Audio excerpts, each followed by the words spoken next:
Debuting today, actually, the 27th of November, the Mutant looting mod for Stalker 2 has proven that modders once again must take up the mantle of fixes with over 30,000 views and 6,000 downloads in just over 14 hours. Some players are saying that this helps the economy, especially when mutants are tanky, and it costs more than anything else to repair things. Of course, it probably wasn't GSC's intention to have it, seeing as there are voice lines against this. Stalkers actually have voice lines saying that it is more prudent to run than to waste ammo, as mutants don't have any loot on them. But what's with the retcon? A similar vein in this train of thought would be detectors. Back in SOC, there were no detectors. You just ran along after an mission, and you would find them on the ground. Detectors were added in later games. Why? And similarly, why was mutant looting taken out? It's clearly a fan favorite, and does a lot to bolster the economy, as well as provide a reason to spend that ammo, rather than turn around, chug a non-stop energy, and run 85 meters specifically so that they load out. Scrolling down, the description of said mod reads, "All mutants now drop an assortment of new unique items, much like previous Stalker games and mods. After doing one of the first quests in the game, where you have to loot a dog collar, I realized the base function was here and got to work. None of the content present here was in the base game files, however I was provided cut content icon art that has been used. There's already a handful of translations already completed with more on the way, indicating time and effort, and hope that the modders won't give up on this mod. It seems pretty good so far, and if GSC can't or refuses to give us a feature we've had since Shadow of Chernobyl, maybe it's time to do it ourselves."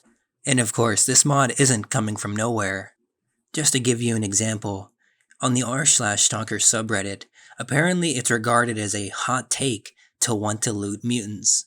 As this user says, "I think the current system of not being able to loot mutant parts from mutants and selling them to various traders or having quests to get certain mutant parts makes fighting mutants redundant. In my opinion, there is no reason to fight a bloodsucker other than losing all of your ammunition, and I think that by adding a system where you can loot mutants, you get a reward for killing them."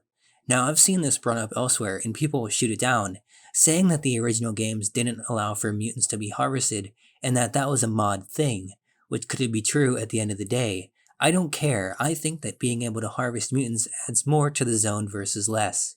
I think that's all that matters. If it adds more to the atmosphere, to the immersion, to what the zone is, then I think it should be in the game. Edit. Wow, I'm surprised from the feedback. Most people I have spoken to about this issue have responded with, "Get good," or "It wasn't in the original game. That's just anomaly." If they bothered to play any of the vanilla games, they would know this is an original feature from Shadow of Chernobyl, which the top comment actually responds with. "With how the economy is set up," another user responds, "and with mutants not being lootable, the game is punishing you for fighting and not running from mutants. Personally, I think it is a bad design, but I believe it is intended and not something they just didn't have time to implement. It's 100% intended. There's a hint during loading that says something like, 'Fighting mutants is a waste of money since there's no loot on them.'"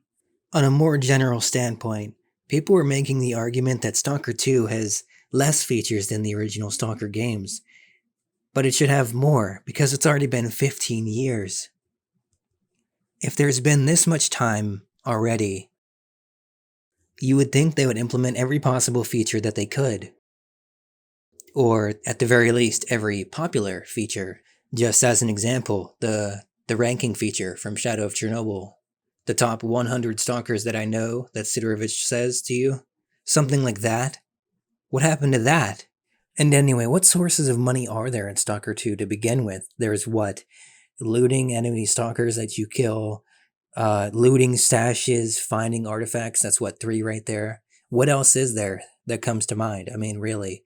Because that's a pretty major feature. Even if you've been playing mods for years and years, that's one of the more integral features. It's something you almost need to have, to be honest. If you spend 10 or 15 minutes shooting at a pseudo-giant, you're probably going to want its hand or whatever it drops. I think it might drop an eye too. The point is, you're putting all this time and effort into something. You're going to want something out of it. Otherwise, there's no point to stick around. Why would you want to engage in this part of the game if there's no point to? All it does is harm you. All you do is waste resources that you might need for something else. I'm not saying we should fully change to like a misery type beat and have item bloat and everything, but there should be a healthy medium here.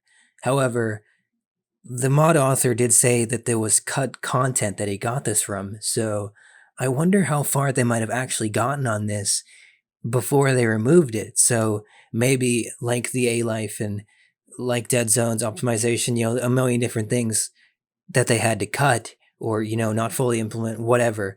Maybe it just wasn't worked on enough to make it to release. I'm just theorizing. I'm not 100%, but that sounds pretty plausible to me. There's a reason all of the popular mods have mutant looting. It's popular for the community, especially when there's missions involved. That's even more money. You should never turn down an opportunity to have more of an in depth economy. To be able to do things in different ways, that's important. If you can get a lot of money this way, but it's really dangerous, you could do something this way, but it's not as dangerous, you just don't make it. The point is, there should be different methods of doing things for each type of player.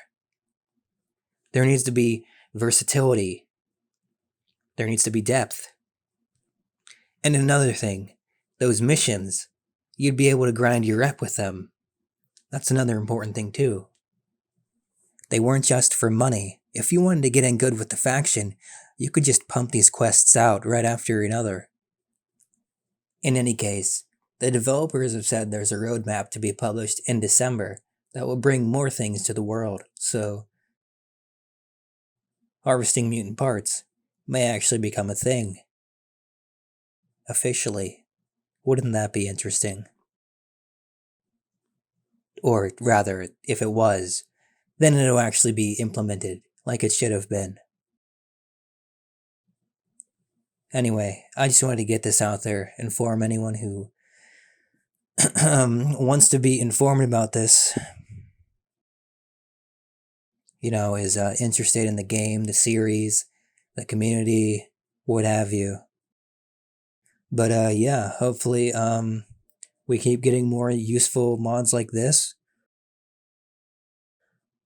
Hopefully that patch does come out soon, because it has been a week since the release and we still haven't gotten that patch, so it should be within the next couple days, I do believe. Anyway, here's to the next one.